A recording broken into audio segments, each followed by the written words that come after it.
This is TFWIRE, Transformers Week in Review, Episode 5, recorded August 29th, 2005.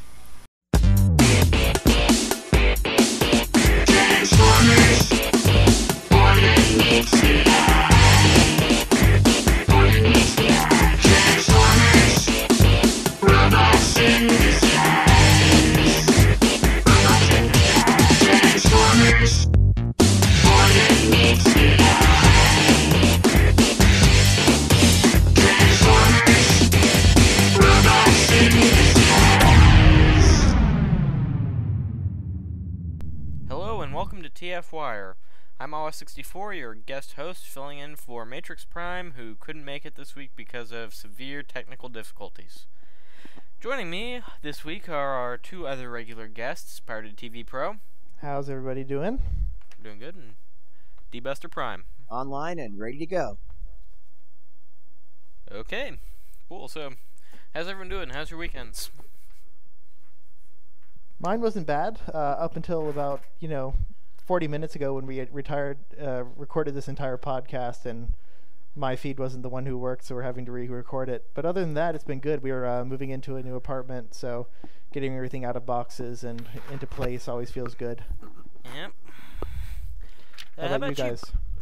Mine was pretty good. Nothing out of the ordinary. Just getting back into school swing of things, doing a bit of homework, relaxing, enjoying the last chance that I won't have homework for basically the rest of the year. Buster? Pretty good weekend. I tore up both of my hamstrings a couple weeks ago, and I'm happy to report that I'm now fully recovered and completely mobile. Oh, that's good. So, we ready to get into this? Go for it. Let's do it. Alright, first on the list of news items that I've been given to cover is thanking transfandom.com profusely for helping us spread the word about our podcast. They've been nice enough to tell us for the past 4 weeks and put up our podcast on the front page of their website. Thanks again, guys. We really appreciate it. Yeah, we really do. It means a lot that you're willing to give that little piece of your bandwidth to get the word out there about TFWIRE, and we really love doing the show, and so we really appreciate you guys getting the word out there. Is there Yep. anything a backdoor bribe can't do? Your checks are in the mail. They might only be for $1, but they're still bribes, and that should mean something. Yep. Alright, first item on the news list that isn't kissing up is, first two BotCon guests have been announced on the official BotCon website at botcon.com. BotCon. .com. Yeah. Anyway, the two guests...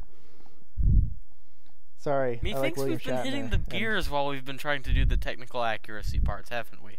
Yeah. Nothing wrong with that.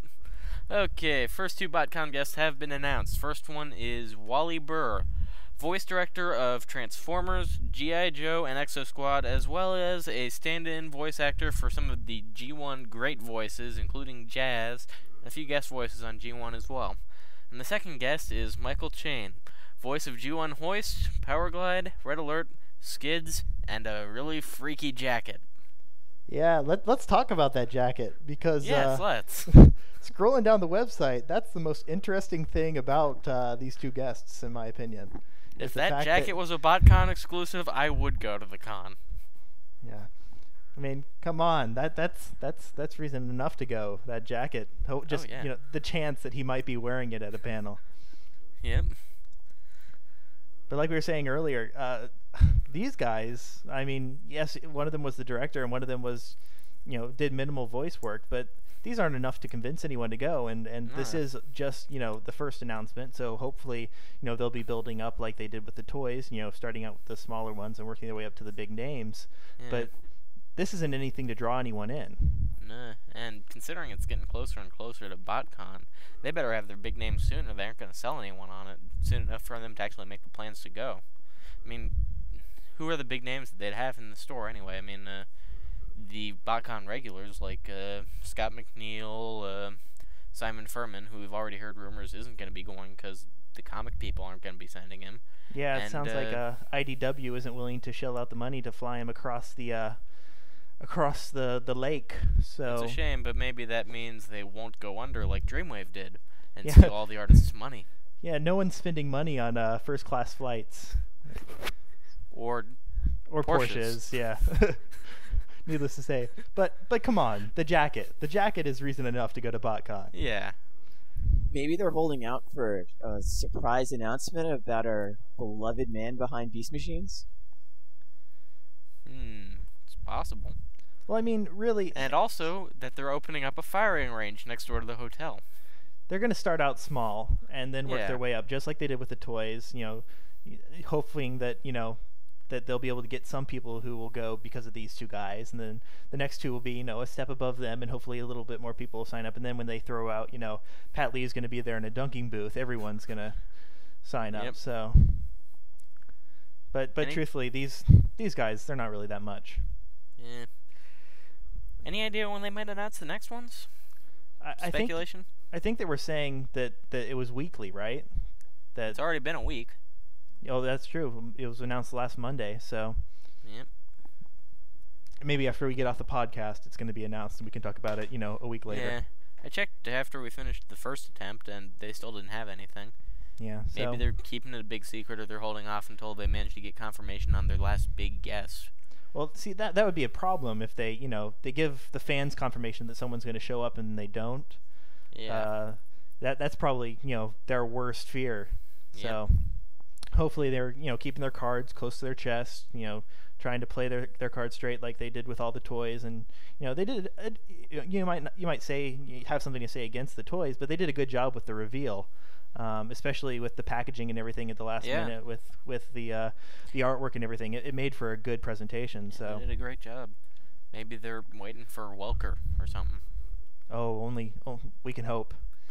Yep. Master Collector has the resources to pull it off. Oh, they've got ties to just about everything. I mean, what they've been doing with the GI Joe conventions has apparently been a fan's Wet dream. So Yep. They're experts of fan wank. Oh, where's the gong? we need the Pee-wee's Playhouse screaming after someone says the magic He word. just said the secret word! Oh! Yeah. Okay. Moving on. Moving on. Mecca hi, Mecca hidey ho. Shut up. Oh, ouch. Okay, next. It's all your fault, Buster. Okay, next. Return of Pepsi Optimus Prime. You loved it when it was just a sticker that you could send away for to attach to your Prime and reduce its mint and sealed box value, but now they're coming out with a new version of Reissue Prime that is truly Pepsi Prime. The pictures that have been showing up indicate that it'll actually have a Pepsi-style color scheme with combinations of red, white, and blue on the cab instead of just the red on the cab with the blue legs. And also, it's looking like they're going to do something pretty cool. They're giving us an entirely new trailer for it, and they're throwing in, and the trailer is designed to carry between 1 and 3 Pepsi bottles, depending on how you fit them in there. But of course, if you put Coke bottles on them, it will blow up your house. I What do you guys am think? extremely disappointed about this. I mean, everybody knows that the best feature about G1 Optimus Prime was Roller, and he is nowhere to be found on this one. Hey, I like Roller. I say we As a start a Roller boycott right fan, now. As a Roller fan, I take offense to your sarcasm. Yeah, I'm thinking this is pretty cool. I mean, it's looking like it'll be $60, which is expensive for a toy as uncomplicated as G1 Prime. But Reissue's been going for up to $120, so it's a pretty good deal considering. And it's a really neat effect. It's the best remold we've had of the Pepsi, of any of the G1 Optimus Prime re-releases. It's really nice. It's a great homage to something that's already been out there. It is a good homage, but really, I mean, it's Pepsi Prime homage, number one. That's not worth that much to most people. But I'd on the rather other have hand, that than a normal one. I mean, I've already got the world's smallest Transformers Optimus. If I'm going to get a big one, I want to have a reason for it. yeah, but I like the fact that they're remolding it and they're doing something interesting, letting it hold, whatever it is, like a 1 liter, or what are they? Letting them hold that, yeah, that's interesting. Yeah. But I mean, just do another remold, or do something interesting that's a little bit more creative than this. I mean, for like you were saying earlier, for the fans who don't have it yet, this is a great opportunity because you are getting Optimus Prime, and it is cheaper than what even the reissues are going for. But I've already got a Prime. This isn't something that I'm going to rush out to jump on. So Are you waiting for the Mountain Dew recolor? I'm waiting for the extreme electric green and red Optimus Prime. And if there was ever a Surge Optimus Prime, which we'll never see because Surge is dead, I would jump on that in a second. Well, they're bringing back Surge. Well, it's named something else now, right? Yeah. I heard that they were doing test marketing, naming it like X4 or something like that. But well, off topic. That's for SodaWire. Yeah. Well, All Pepsi right. Prime. I mean, Pepsi is my beverage of choice, and I'm really excited about this guy. It's a great price for any kind of Prime. You can't find a new one sealed for anything close to that. This might be the first one where I get two of them. One of them to keep sealed, mint in box. I've never been a fan of Pepsi, but I'm thinking I still might go for it. Yeah, I want to see the Coke Prime that comes with razor blade and mirror accessories. Oh God, that's horrible. Come on, that's a good entertainment business joke. I was gonna make a Coke Leader 1 joke. Oh well, Leader 1's just not funny. Okay, next story. Good point. Alright, next story. While we're on the topic of reissues, it's probably good to mention that TFWIRE.com has shown up with reports of the Japanese Collector Series reissues of Cup and Wheelie being released. Wheelie sucks. Waste of bucks. We know. Oh, nice rhyming. I don't think anyone is really interested in this that much. Nobody's interested in them, but the e-hobby repaints seem exactly. pretty cool. That's what everyone really wants. The Orion Pax repaint or whatever. I don't know what they're calling it. But the whatever the guy who they speculate is Ultra Magnus is. Yeah. Young Optimus Prime, Young Ultra Magnus, whatever you want to call it, and then the Dion, obligatory Dion. Yeah, there you go. Dion. That's really interesting in my opinion. Yeah. That's something I would buy. If they're doing the Cup reissue, there are other Transformers the movie era characters that deserve to be reissued before he does. I'm thinking that might be the reason that they chose Cup and Wheel. I mean, otherwise, why would you choose them? But to do an homage to those two bit part show characters that seem to have such a long history behind them, it's really a cool idea, and it's the only reasonable explanation I can see why they'd choose two such run-of-the-mill and commonly available toys for the reissue. Yeah, and the fact that the repaints, I mean, in my opinion, they look better than the original toys. I mean, they've got a lot of sticker applications, some really nice paint applications, and it really does look really nice. So, and it's one of those times when it is just a straight-up recolor, right? I mean, there's no remolding or anything. Not as far as I know. Yeah, and it looks really nice. It looks like a completely different character. It just shows you what a really nice recolor can do for a toy. Yep, and we'll be hearing some other decent recolors for toys later on. Bum, bum, bum. Yeah, but not coming out of Japan, because we know that Japan, I mean, when it comes to recolors, they only know one thing, and that's black.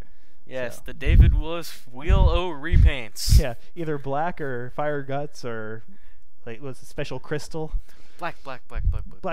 Crystal. Yeah. Okay, moving on to the doom and gloom portion of the podcast. Rumors have been coming out that Galaxy Force Toyline has been canceled due to poor toy sales. This came from Transfandom news manager Edicus, or at least that's what the show notes say that Matrix gave me. And what do you guys think? I think it seems kind of weird. Yeah, truthfully, if this was happening, wouldn't we hear it from like fan to fan or Japanese-based news than we would before someone coming out of a fan site? Yeah, we'd be hearing way more about this. Yeah, it's a rumor. That's what I'm going with. There has been some restructuring going on with the Takara Tommy merger. They've talked about that, but last we heard, their goal was to create a toy renaissance, and I don't think that canceling Galaxy Force, which from is what a Transformers renaissance. Yeah, from what we've been talking about, and from what you said earlier, it's been selling decently well, at least in Japan, and we all know that it's been selling really well in the U.S. as Cybertron. So I don't see any reason why it would be canceled. Yeah. It's just a lot of fan speculation. It's been happening for a while now. With the show hasn't been doing as well.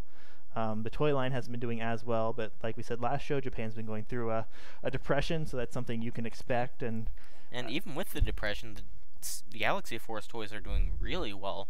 Not even the stores, but the distribution centers are having trouble getting them out.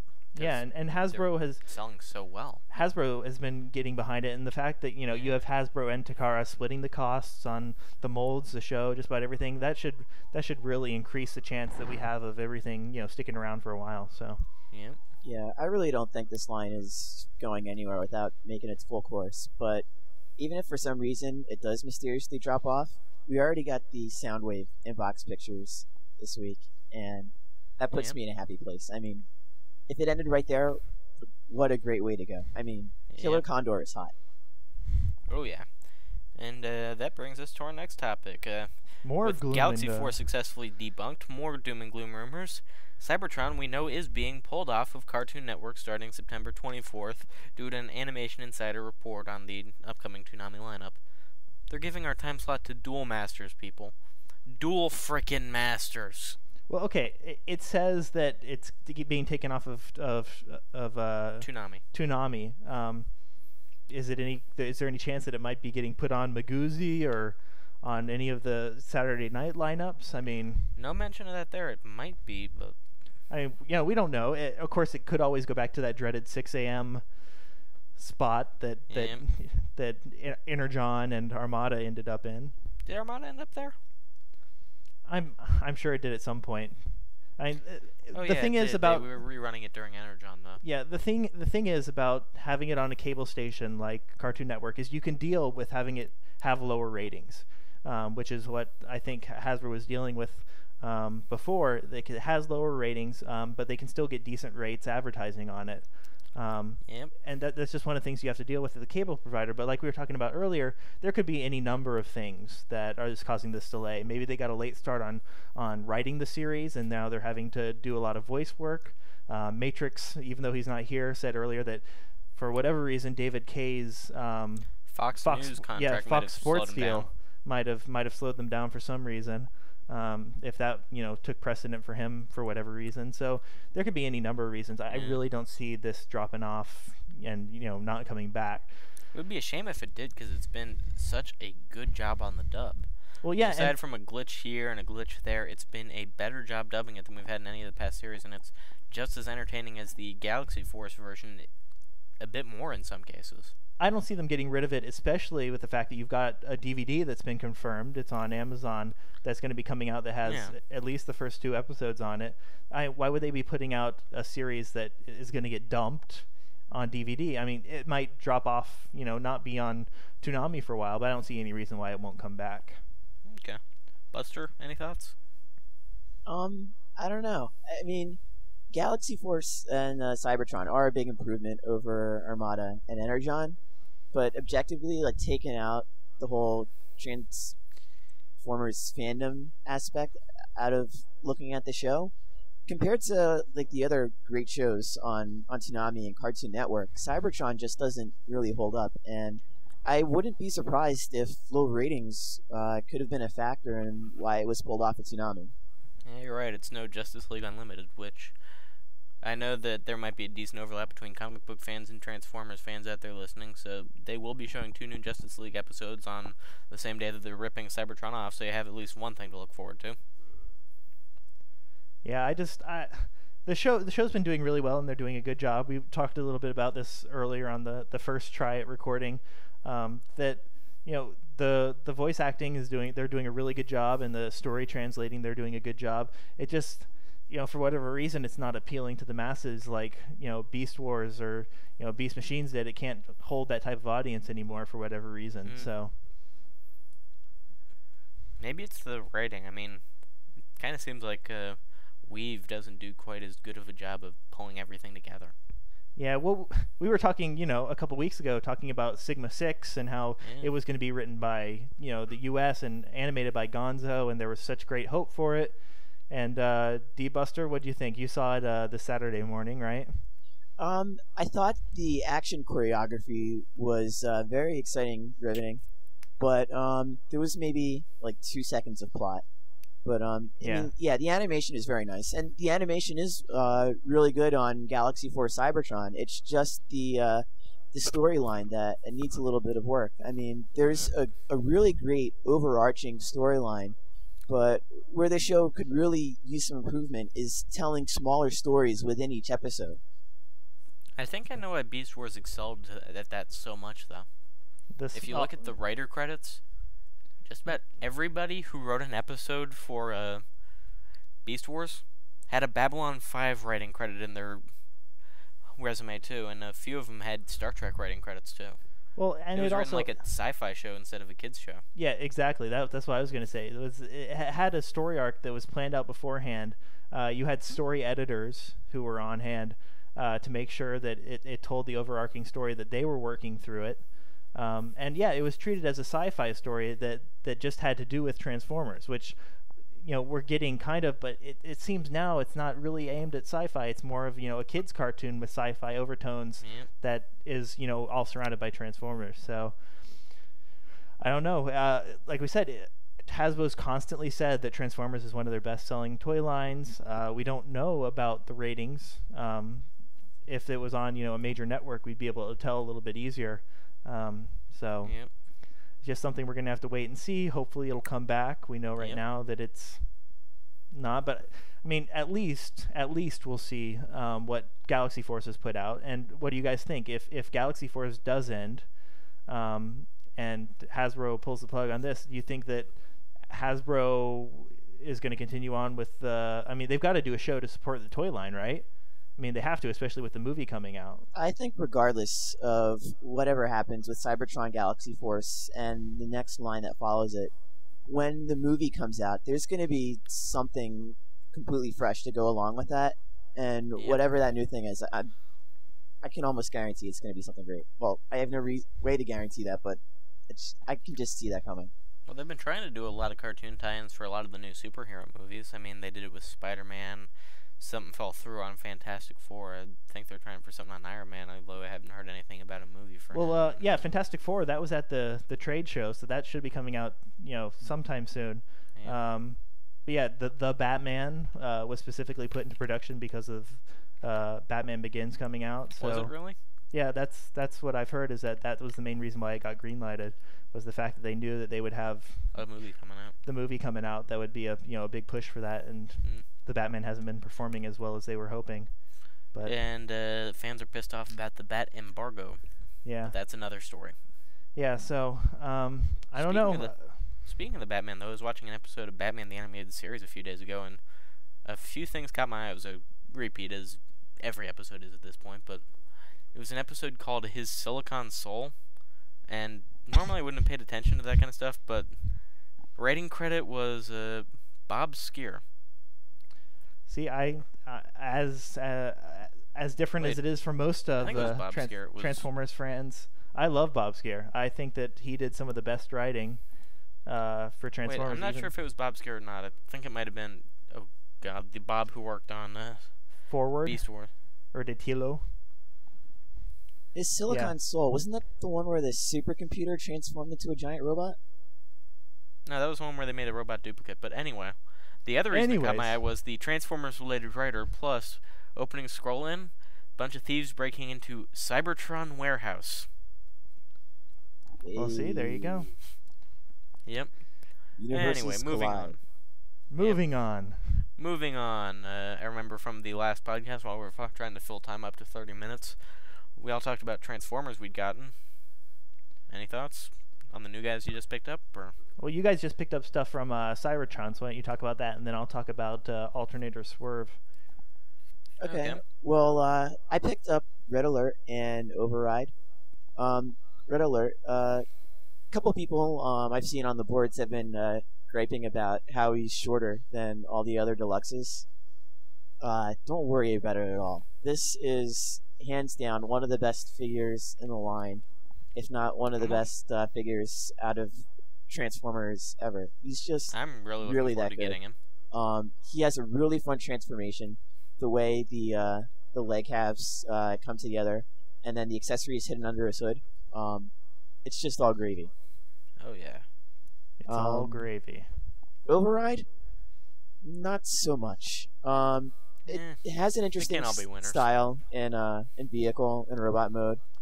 They both hold together pretty well. It has great articulation. The one thing that's kind of bugging me about it is the auto transformation gimmick, which doesn't transform it the entire way. It only does the top half, and then you have to do the lower half manually. For that kind of gimmick, that's just a personal preference, but I prefer, all or nothing. Like the basic size figures that showed up in Machine Wars and Beast Wars that get transforms. I really love those. On Override, it just doesn't fly with me. But otherwise, it's a really good figure. So if you like the look of it in both modes, then it's not a bad one to pick up. I recently picked up Hardtop, and I didn't like him at first, but the more I sit with him and mess around with him on my desk, the more he grows on me. He's a really cool toy, has a great look, really cool transformation, kind of a cool G2 homage, whatever you want to call it. Somebody email me with a proper pronunciation on that. And anyway, it's a really nifty looking toy, great articulation. I love him. Yeah, I know D-Buster, I know you had some comments on him about that, though. Yeah, on its own, it's a really good toy. It has a pretty nifty transformation, good articulation. The force chip gimmick isn't bad. The only reason that I didn't pick it up is because I felt it was somewhat redundant, given that for anybody who was collecting Energon, for the Devastator Combiner, you already got 2 figures of pretty much the same figure, but with different vehicle mode. That may be the rub. I never picked up any of the Energon Combiners. Yeah, so for anybody who doesn't have the Energon Combiners already, it's a great figure to pick up. If you do have those, then you might want to spend your money elsewhere. Yeah, on Alternator Swerve, which I picked up, mainly because I wanted the sticker, because Trax is my favorite character. So, of course, I whipped that off, put it on Trax, so I have a G1 accurate Trax. But as for Swerve, he's a great toy. Something about these Corvette remolds, both Ravage and now Swerve, they just have a whole lot of character. They do a really good job with the remolding, making them very distinct from their original mold. And that's one of the things that I'm really enjoying about the alternators, is the fact that the remolds have such a great character, such great remolds. They change what needs to be changed to make them look like complete different characters. The paint apps are great. A glowing recommendation. I'm still looking for some of the newer ones, Wheeljack, and I missed Meister, so I don't think I'm ever going to see him. But yeah. So, but I've pretty much stopped going to stores now. It's mostly online shopping with gas prices. That's a smart way to do it. You don't have to hunt down stuff. Gas prices are going through the roof. Yeah. So that's where I'm at. It used to be that either Saturday or Sunday, me and a friend would go out, hit up all the local stuff, Target, a couple Walmarts, the mall has a KB, see what they have. But now, with alternators being so hard to find, and that's being all I'm collecting, and it seems like everything just about as soon as it comes out is sold out. I mean, the Cybertron at the Walmart, I think they have like 3 figures left. Man. They're just flying off the shelf, so it's just 2 Thundercrackers and a landmine? Oh, but of course. Poor Landmine. He is such a great figure, and he gets no love. So it's much easier for me to pick everything up online now. So. Yeah. And there's the other thing about buying online too. Whenever you get the package in the mail, it's like Christmas. Yeah. Oh, it's such a nice feeling to open that up. So much better than going home and opening up a plastic Walmart bag.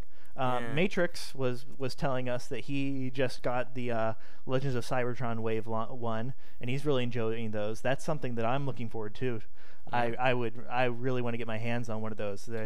They look like such great toys, such great mini representations of the characters. Oh yeah, I'm not a picking huge up the mini Megatron instead of the full size one. Then yeah, I'm not a huge fan of Minicons, but these toys they look great, and I'm really impressed. It looks like they have the paint applications that Minicons would need to become really great in my eyes. So well, I've got the Comic-Con Skywarp, and if the rest of the figures are anywhere close to that level, everybody's going to be happy with these guys. Oh yeah. Yeah, I've been looking to pick that up. Wave 1 and all of Wave 2 when it comes to the little guys. Yeah, I've been looking to pick up Skywarp. He's going on eBay for like $10. $10 with shipping. What a bargain! Yeah, for a convention exclusive, that's really nice. So. Yeah, but when you get it as a free convention exclusive, people are a bit more willing to sell it. Yeah. Money. Well, and they had so many of them there that they were just handing out. The people who might not have even really wanted them if they had been $5. So. Yep. People looking to make a buck. Yep. Can't blame them when we get the toy then. Yeah. Which we wouldn't have otherwise. Okay, next topic. D-Buster Prime, tell us about how you destroyed Ransack. Oh yeah. Anybody who owns Ransack, you may not know just by looking at the toy, but if you read around on the boards, there's been Or pay attention to the show. there's been a couple messages going around about how the rear wheel was installed upside down, and to fix it, you have to knock out these little metal pins. They're gripped on one side. This was my first ever attempt at modding a TF in any way whatsoever. So, of course, I brilliantly tried to knock out the pin from the wrong end, which just stripped things all the way through and literally tore apart my Ransack. It's just brings me to tears to look at it. I have to go find a replacement. Yeah, well, at least it's early enough now that it's still out there. It's not like you're doing it during Wave 4 and Ransack is nowhere to be found. And yeah, but look on the bright side of things. Yeah, just a heads up for anybody who's attempting the mod. Like, double and triple check which way you're hitting at the pins, because if you don't get it right, it's going to screw you over. I was looking at it when I was trying to do it, and I couldn't tell. Fortunately, I was also too incompetent to actually get any of the pins out, but... Yeah, well, it's kind of hard to describe it over the radio, but if you look at the toy, there's one end where the pin is flush with the plastic. Yeah. You want to hit into the opposite end. So the end that's not flush is the end that you want to hit into. Alright, cool. And if you ever have any doubts about that, because I obviously screwed it up, just go ahead, check on any of the TF boards. There's lots of people who would be glad to help out with that, and there's sites with pictures up that describe exactly how to do it. Alright, cool. Which you somehow did not go to before you attempted to try it. No, I did. I'm just that dense. Yeah. I mean, I've done other TF mods before. Well, singular, I did the legs on Bendy Prime, but that didn't require any removing of pins either. Yeah. I think we got one more thing, and then we want to wrap it up. Comments on the cool Palisades? Is it Palisades or another company? I believe it's Palisades. Yeah, Palisades. Palisades released Devastator statue. The Devastator statue prototype. Yeah, it looks really nice. Ginormous. Yes, ginormous and hugantic. How much is it going to cost for this ginormous, hugantic piece of plastic? Anyone know? I have no idea. I got nothing. I truthfully, it looks a little big. I'll probably pass on this one because it's probably going to carry a decently hefty price tag with it. I don't have the room. And yeah, that's the other thing. Money. I just moved into a new apartment, and until I put more shelves up, it's going to be slow running. But it looks like an amazing sculpt. I mean, everything's there that we've been wanting. A lot of people have been complaining about the more recent fan-made sculpt that has apparently been falling apart on people. So hopefully this will be something. It hasn't been falling apart on them. It's been falling apart in the mail. Yeah. Or so wasn't even together in the mail to begin with. Hopefully this will be something that's a little bit more solid and delivered to your local comic shop, and just an all-around really nice Excellent sculpt. quality. Yeah, looks really nice. Yeah. Well, I think that's it. Aside from a special message that all you guys are definitely going to want to stick around for afterwards because it involves getting free stuff. But past that, I think we're done for this week. I think so as well. This is Pirated TV Pro signing off. This is Awa64 signing off. D-Buster Prime, catch you in 2 weeks. And one more thing. Next week's show, unfortunately, most of us are going to be out of town, so we're not going to be able to get a show together unless you want us to talk to me and D-Buster all the time, which, as much fun as we'd have, would kind of be boring for the rest of you. So instead, we're just going to put up a special 0.5 episode next week. Yes, which will have additional details on what we're about to tell you, and with what we're about to tell you, here is Awa64.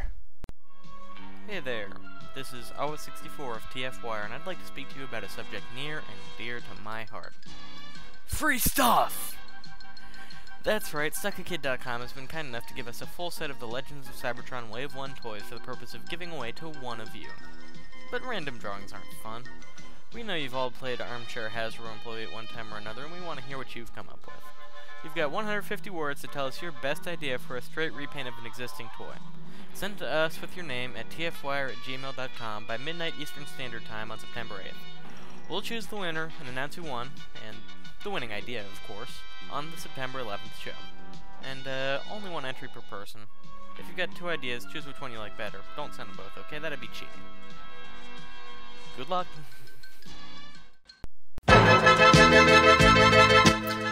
Thanks again for listening to TFWIRE, and just a reminder, you can check out our new website at tfwire.tfrollout.com. You can also send show suggestions to tfwire@gmail.com. See you in episode 6.